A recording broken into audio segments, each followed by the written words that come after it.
ವೈಕುಂಠ ಏಕಾದಶಿ ದಿನ ತುಳಸಿಗೆ ಇದನ್ನು ಹಾಕಿದರೆ ವರ್ಷ ಪೂರ್ತಿ ಹಣ. ಏಕಾದಶಿ ದಿನದಂದು ತುಳಸಿ ಪೂಜೆ ಮಾಡುವುದು ತುಂಬಾ ಒಳ್ಳೆಯದು. ಅದೇ ರೀತಿ ವೈಕುಂಠ ಏಕಾದಶಿ ದಿನದಂದು ತುಳಸಿ ಪೂಜೆಯನ್ನು ಮಾಡುವುದು ಶುಭವೆಂದು ಹೇಳಲಾಗುತ್ತದೆ. ಅದರಲ್ಲೂ ವೈಕುಂಠ ಏಕಾದಶಿಯ ದಿನ ತುಳಸಿಗೆ ಸಂಬಂಧಿಸಿದ ಈ ಪರಿಹಾರಗಳು ಧನಾಗಮನವನ್ನು, ಅದೃಷ್ಟವನ್ನು ಆಕರ್ಷಿಸುತ್ತದೆ. ವೈಕುಂಠ ಏಕಾದಶಿ ದಿನ ತುಳಸಿಯಿಂದ ನಾವು ಯಾವೆಲ್ಲ ಪರಿಹಾರಗಳನ್ನು ತೆಗೆದುಕೊಳ್ಳಬೇಕು?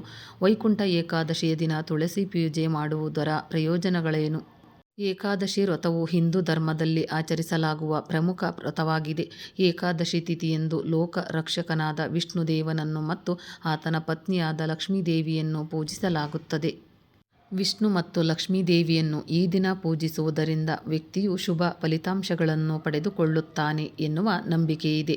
ಹಾಗೂ ವ್ಯಕ್ತಿಯ ಸಕಲ ಇಷ್ಟಾರ್ಥಗಳನ್ನು ಈ ಏಕಾದಶಿ ಪೂಜೆ ನೆರವೇರಿಸುತ್ತದೆ.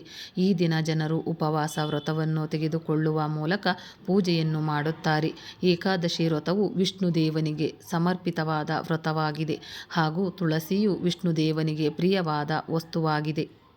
ಇದೇ ದಿನ ಶುಕ್ರವಾರ ವೈಕುಂಠ ಏಕಾದಶಿ ವ್ರತವನ್ನು ಆಚರಿಸಲಾಗುವುದು. ಈ ದಿನ ವಿಷ್ಣುದೇವನಿಗೆ ಪ್ರಿಯವಾದ ತುಳಸಿಯಿಂದ ಈ ಕೆಲಸಗಳನ್ನು ಮಾಡುವುದರಿಂದ ವರ್ಷಪೂರ್ತಿ ಲಕ್ಷ್ಮೀನಾರಾಯಣರ ಆಶೀರ್ವಾದ ಪ್ರಾಪ್ತವಾಗುತ್ತದೆ. ಹಣಕಾಸಿನ ಸಮಸ್ಯೆಗಳನ್ನು ಇದು ದೂರ ಮಾಡುತ್ತದೆ. ವೈಕುಂಠ ಏಕಾದಶಿ ದಿನ ತುಳಸಿಯಿಂದ ಹೀಗೆ ಮಾಡಿ. ತುಳಸಿಗೆ ಇದನ್ನು ಅರ್ಪಿಸಿ. ಒಬ್ಬ ವ್ಯಕ್ತಿಯು ಪ್ರತಿದಿನ ಲಕ್ಷ್ಮೀದೇವಿಯನ್ನು ಮೆಚ್ಚಿಸಲು ಅನೇಕ ಪ್ರಯತ್ನಗಳನ್ನು ಮಾಡಿದರೂ ಏಕಾದಶಿಯಂದು ತುಳಸಿ ಗಿಡಕ್ಕೆ ಸುಮಂಗಲಿಯರು ಬಳಸುವ ಅರಿಶಿಣ, ಕುಂಕುಮ, ಬಳೆ, ಹೂವು ಮತ್ತು ಸೀರೆ ಅಥವಾ ಚುನುರೆಯನ್ನು ಅರ್ಪಿಸಿದರೆ ಲಕ್ಷ್ಮೀದೇವಿಯು ಹೆಚ್ಚು ಸಂತೋಷಪಡುತ್ತಾಳೆ ಹಾಗೂ ಮನೆಗೆ ಸಂತೋಷ ಮತ್ತು ಸಮೃದ್ಧಿಯನ್ನು ಕರುಣಿಸುತ್ತಾಳೆ. ತುಳಸಿಗೆ ಇದನ್ನು ಕಟ್ಟಿ. ಹಿಂದೂ ಧರ್ಮದ ಪ್ರತಿಯೊಂದು ಮನೆಯಲ್ಲೂ ತುಳಸಿ ಗಿಡ ಇದ್ದೇ ಇರುತ್ತದೆ. ಪ್ರತಿನಿತ್ಯವೂ ಜನರು ಈ ತುಳಸಿ ಗಿಡವನ್ನು ತಪ್ಪದೇ ಪೂಜಿಸುತ್ತಾರೆ. ಆದರೆ ಏಕಾದಶಿಯ ದಿನದಂದು ತುಳಸಿಗೆ ವಿಶೇಷವಾದ ಪೂಜೆಯನ್ನು ಸಲ್ಲಿಸಲಾಗುತ್ತದೆ. ಈ ಶುಭ ದಿನದಂದು ತುಳಸಿಗೆ ಕೆಂಪು ದಾರವನ್ನು ಕಟ್ಟಲಾಗುತ್ತದೆ. ಹೀಗೆ ಮಾಡುವುದರಿಂದ ವಿಷ್ಣುದೇವನು ಶೀಘ್ರದಲ್ಲೇ ಸಂತುಷ್ಟನಾಗುತ್ತಾನೆ. ಇದನ್ನು ಪಠಿಸಿ. ನೀವು ಸಾಕಷ್ಟು ಪ್ರಯತ್ನಗಳ ನಂತರವೂ ನಿಮ್ಮ ಕೆಲಸದಲ್ಲಿ ಅಡೆತಡೆಗಳನ್ನು ಎದುರಿಸುತ್ತಿದ್ದರೆ ಏಕಾದಶಿಯ ದಿನದಂದು ತುಳಸಿ ಗಿಡದ ಮುಂದೆ 11, 21 ಅಥವಾ 51 ದೀಪಗಳನ್ನು ಬೆಳಗಿಸಬೇಕು ಹಾಗೂ ತುಳಸಿ ಚಾಲಿಸವನ್ನು ಪಠಿಸಬೇಕು. ಹೀಗೆ ಮಾಡುವುದರಿಂದ ಅನೇಕ ದೋಷಗಳು ನಿವಾರಣೆಯಾಗುತ್ತದೆ ಎನ್ನುವ ನಂಬಿಕೆಯಿದೆ. ಇದನ್ನು ವಿಷ್ಣುದೇವನಿಗೆ ಅರ್ಪಿಸಿ.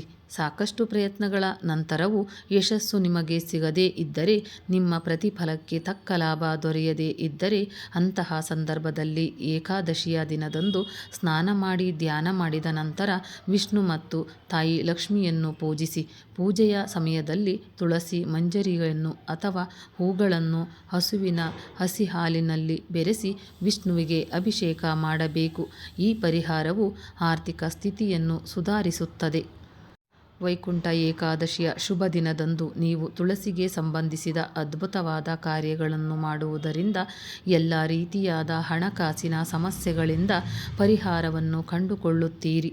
ಜೀವನದ ಬಹುತೇಕ ಸಮಸ್ಯೆಗಳು ಇದರಿಂದ ದೂರವಾಗುವುದು. ಈ ದಿನ ಇದನ್ನು ಮಾಡಲು ಸಾಧ್ಯವಾಗದಿದ್ದರೆ ಬರುವ ಮುಂದಿನ ಏಕಾದಶಿ ದಿನಗಳಲ್ಲಿ ಮಾಡಬಹುದು.